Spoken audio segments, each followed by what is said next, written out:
मेरे सभी सम्मानित मदरसा आधुनिकरण शिक्षक साथियों को मेरा नमस्कार। मैं पंकज मिश्रा, मदरसा आधुनिक शिक्षक। दोस्तों, जैसा कि आप लोग जानते हैं कि कल 15 अगस्त का दिन है और कल हमारा देश आज़ाद हुआ था 15 अगस्त सन 1947 को, और बहुत गर्व के साथ इस पर्व को मनाया जा रहा है। दोस्तों, ये पर्व हमको एक होने का एक आत्मविश्वास प्रदान करता है, एकता की मिसाल है, क्योंकि सभी लोग मिल करके देश को आज़ाद कराया था इन फिरंगियों से, और तभी से ये आज़ादी का जश्न मनाया जाने लगा। 15 अगस्त सन 1947 को हमारा देश आज़ाद हुआ था और तभी से 15 अगस्त को राष्ट्रीय त्यौहार घोषित किया गया और सभी लोग हर्षोल्लास के साथ मनाते हैं। दोस्तों, आज आपसे एक निवेदन करना चाहते हैं कि आप लोग जितने मदरसा आधुनिकरण शिक्षक साथी हैं, वो लगभग 99.9% लोग एंड्रॉयड मोबाइल चलाते हैं। उसके साथ साथ फेसबुक, व्हाट्सएप, ट्विटर, अनेक ऐसे इंस्टाग्राम, अनेक ऐसे सोशल मीडिया फॉर्म से जुड़े हुए हैं। उसमें आपका केवल डेटा लगता है, जो आप दूसरे का वीडियो देखते हैं, दूसरे के वीडियो पर कमेंट करते हैं, थोड़ा सा समय उसमें से निकाल करके और माननीय अल्पसंख्यक राज्य मंत्रालय उत्तर प्रदेश श्री दानिश आजाद अंसारी साहब के फेसबुक पेज पर आप लोग अपना दुख दर्द विधोत एक एप्लीकेशन के तौर पर कमेंट बॉक्स में डालें। उनके फेसबुक आईडी पर आप कमेंट करें, ट्विटर पर कमेंट करें, उनको टैग करें और व्हाट्सएप ग्रुप पर डालने से केवल वही लोग देखेंगे जो व्हाट्सएप ग्रुप से जुड़े हुए हैं। तो आप लोगों से मेरा निवेदन है कि दानिश आजाद अंसारी साहब के फेसबुक पेज पर आप लोग अपनी पीड़ा, अपनी समस्या विधिवत तरीके से लिख करके और उनके कमेंट बॉक्स में सेंड करें, और इतना कमेंट कर डालो कि दानिश आजाद अंसारी साहब को उस कमेंट को देख करके लगे कि वास्तविक रूप से ये लोग परेशान हैं। और आपका कमेंट केवल दानिश आजाद अंसारी साहब ही नहीं देखेंगे, समस्त भारतीय जनता पार्टी के कार्यकर्ता, पदाधिकारी और शीर्ष नेतृत्व जो भी उनसे जुड़ा हुआ है वो सभी लोग देखेंगे, नहीं जुड़े हैं वो भी देखेंगे, और हमारी समस्या से सभी लोग अवगत होंगे। दूसरी बात, किरण रिजिजू जी हैं जो अल्पसंख्यक केंद्रीय मंत्री हैं, उनके फेसबुक आईडी पर, इंस्टाग्राम पर, ट्विटर पर उनको फॉलो करें और उनके कमेंट बॉक्स में जाकर अपनी समस्या, अपनी पीड़ा उन तक पहुंचाने का प्रयास करें। दोस्तों, लड़ाई कई प्रकार की होती है, कोई ज़रूरी नहीं है लाठी लेकर के मैदान में लाठी लड़ा जाए या बंदूक का सामना करें, या और अनेक प्रकार की लड़ाइयाँ हैं। कोई ज़रूरी नहीं है कि हम हिंसा से ही लड़ाई लड़ सकते हैं। लड़ाई लड़ने के बहुत से तरीके हैं। हम सोशल मीडिया के माध्यम से भी लड़ाई लड़ सकते हैं। हम शांति प्रिय धरना प्रदर्शन करके हम अपनी लड़ाई लड़ सकते हैं। मेल मिलाप करके अपनी लड़ाई लड़ सकते हैं और अपनी समस्या से सबको जागरूक करते हुए लड़ाई को लड़ने का जो हम लोगों ने ठाना है, मेरे हिसाब से बेहतर तरीका है।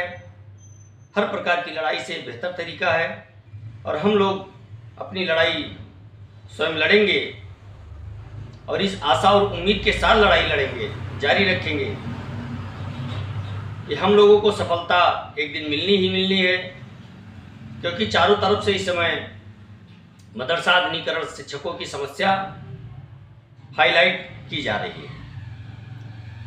दोस्तों, उसमें कहीं ना कहीं हम लोगों को सफलता मिलती दिख रही है।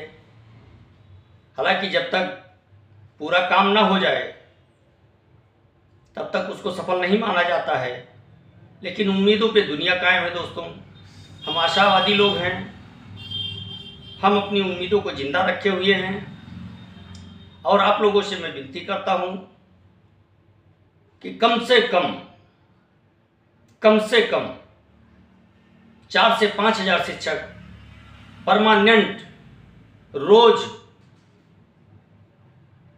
मंत्री जी के फेसबुक पेज पर जाकर के और कमेंट करें। इससे ये होगा कि उनको भी पता चलेगा कि ये लोग एक्टिव हैं और इनकी समस्या का समाधान जल्दी कराया जाए। लेकिन हमारे कुछ शिक्षक साथी हैं जो थोड़ी संख्या में इस बात को फॉलो कर रहे हैं, लेकिन बहुत सारी संख्या ऐसी है जो केवल घर बैठे हुए हैं, मोबाइल तो चलाते हैं, इंटरनेट का इस्तेमाल करते हैं, लेकिन उनके इंटरनेट का उपयोग केवल मनोरंजन के लिए हो रहा है, अनर्गल बातों के लिए हो रहा है, अपनी समस्या को उठाने के लिए वो नहीं कर पा रहे हैं। इसलिए आप लोग जागरूक बने, अपनी समस्या अपने कंधे पर उठा करके चलने का बीड़ा उठाएं। जो आगे चल रहा है उसका सहयोग करें, उसका समर्थन करें। बहुत से शिक्षक साथी हमारे फ़ोन करके पूछ रहे हैं, प्रमाण मांग रहे थे कल, आज भी प्रमाण मांगा उन्होंने कमेंट के माध्यम से, फ़ोन के माध्यम से कि दानिश आज़ाद अंसारी साहब का आपको नंबर कहाँ से मिला, आपसे उन्होंने बात कैसे कर लिया और आपकी बात कितने बजे हुई, कितने मिनट तक हुई। दोस्तों, आपको मैं बताना चाहता हूं कि एक बार 11:48 पर मैंने फ़ोन ट्राई किया, फ़ोन हमारा व्यस्त हो गया, फ़ोन उधर से काट दिया गया। दूसरी बार 1:01 पर मैंने फ़ोन किया, 2 रिंग जाने के बाद तीसरे रिंग पर हमारे फ़ोन को रिसीव किया गया और मंत्री महोदय जी ने खुद रिसीव किया। उनको मैंने अपना परिचय बताया। उसके बाद उनसे मैंने पूछा कि मंत्री जी बोल रहे हैं। उन्होंने कहा हाँ जी बताइए। मैंने अपनी पीड़ा उनको सुनाई, उन्होंने विधिवत हमारी पीड़ा को सुना और 2 मिनट 23 सेकंड हमारी उनकी वार्ता हुई है। कॉल रजिस्टर में हमारे उसका डाटा है, मैं स्क्रीनशॉट करके और इस स्क्रीन पर भी चलाऊंगा, उसको आप लोग देख लीजिएगा। क्योंकि मैं खोखली बातें नहीं करता, मैं फर्जी बातों पे विश्वास नहीं करता, मैं आडंबर नहीं करता, मैं संघर्ष पे विश्वास करता हूं और संघर्षशील व्यक्ति की मैं इज्जत भी करता हूं। ऐसे लोगों को मैं नहीं मानता जो घर पे बैठकर अनर्गल एक दूसरे के ऊपर छींटाकशी करते हैं। लेकिन दोस्तों, उनके छींटाकशी करने से मेरे ऊपर कोई प्रभाव पड़ने वाला नहीं है, क्योंकि आलोचना करने वाला व्यक्ति ही आपको प्रेरणा देता है। इसलिए उनकी बातों से कोई खास प्रभाव पड़ने वाला नहीं है। थोड़ा आत्मबल जरूर कहीं ना कहीं डगमगा जाता है जब एक जिम्मेदार लोग गलत कमेंट करते हैं, लेकिन वो उनकी आदत बन चुकी है और मेरी भी आदत बन चुकी है उसको सहने की। इसलिए मैं उसको सहन करता रहता हूँ और जो मुझे अपडेट मिलता है दोस्तों, मैं हर संभव प्रयास करता हूँ कि मैं तुरंत आप लोगों के सामने उसको पेश करूँ और आप लोगों को बताऊँ, क्योंकि एक लालसा होती है कि हमारे विभाग की जानकारी मुझे कुछ मिली है तो हम अपने उन शिक्षक साथियों को बताएं जो आज के साल भर पहले सूचना नहीं पाते थे। 1-1 महीने 2-2 महीने तक उनको कोई सूचना नहीं मिल पा रही थी। अब उनको एक एक घंटे 2-2 घंटे की सूचना मिल रही है, 10-10 मिनट की सूचना मिल रही है। तो बहुत से शिक्षक साथी से जागरूक भी हुए हैं और उनके मन से जो भ्रम की स्थिति थी वो भ्रम की स्थिति भी उनसे निकली है। और यही कुछ लोगों को हजम नहीं हो रहा है, जो मदरसा आधुनिकरण शिक्षक साथियों को अभी तक गुमराह करते आए हैं, उनको ये बातें हजम नहीं हो रही हैं, इसलिए हर बात पे वो प्रमाण मांगते हैं कि आपने कैसे क्या किया है। अब उनसे ये पूछना चाहिए कि क्यों दानिश आज़ाद अंसारी साहब हमसे बात क्यों नहीं कर सकते हैं, केवल आप ही से बात कर सकते हैं।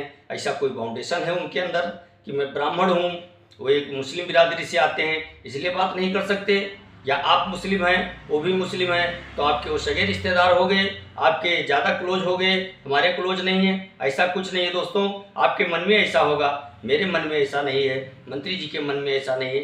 मंत्री जी ने तारीफ़ किया है हम लोगों का और उन्होंने कहा है कि आप लोग मेहनत करते रहिए, मेहनत से अपना कार्य करिए, आप लोगों का समय बहुत नज़दीक आ रहा है, आपकी समस्या परमानेंटली ख़त्म की जाएगी। और इस कोशिश में हम लगे हुए हैं कि जितना जल्दी हो सके उतना जल्दी आप लोगों की समस्या का समाधान हो सके। और आखिरी पड़ाव पे आप लोग चल रहे हैं, समस्या का समाधान जल्दी होने वाला है। आप लोग घबराएं ना किसी को विचलित करें, आप लोग शांति बनाए रखें। हम लोगों की जिम्मेदारी है कि आपकी समस्या का समाधान करें और उस कड़ी में काम को आगे बढ़ाया गया है, वो दिख भी रहा है दोस्तों। इसलिए आप लोगों से मैं कहना चाहता हूँ, मेरे भाई मेरे दोस्त, आप लोग विचलित ना हो, परेशान ना हो। कल का दिन है आज़ादी का जश्न मनाने का, कल आप लोग देश की आज़ादी का जश्न मनाएं, धूमधाम से मनाएं और उसको जो आपके स्कूल में, आपके मदरसे में सांस्कृतिक कार्यक्रम हो उसका वीडियोग्राफी करके सोशल मीडिया पर डालें, मंत्री महोदय जी के पेज पर डालें, उनको टैग करें। इससे उनके भी दिल के अंदर ये भावना पैदा होगी कि हमारे कहने के अनुसार हमारे शिक्षकों ने हमारा बात माना है और उन्होंने ऐसे ऐसे कार्य किए हैं, तो हमारी ये जिम्मेवारी बनती है कि उनका भी साथ हम दें, उनकी समस्या का समाधान कराएं। दोस्तों, इसमें हम लोगों की बड़ी जीत होगी, वो निश्चित है, लेकिन थोड़ा समय लग रहा है, समय का इंतजार है दोस्तों। वक्त से पहले और भाग्य से ज़्यादा कोई चीज़ न मिला है, न मिलने की उम्मीद है। और हम लोगों का अगर भाग्य सही है तो हम लोगों को सही टाइम का इंतज़ार है और हम लोग कामयाब होंगे। इस आशा और उम्मीद के साथ मैं अगले नए अपडेट के साथ आपके सामने फिर उपस्थित होऊंगा। तब तक के लिए नमस्कार, जय हिंद, जय भारत, भारत माता की जय।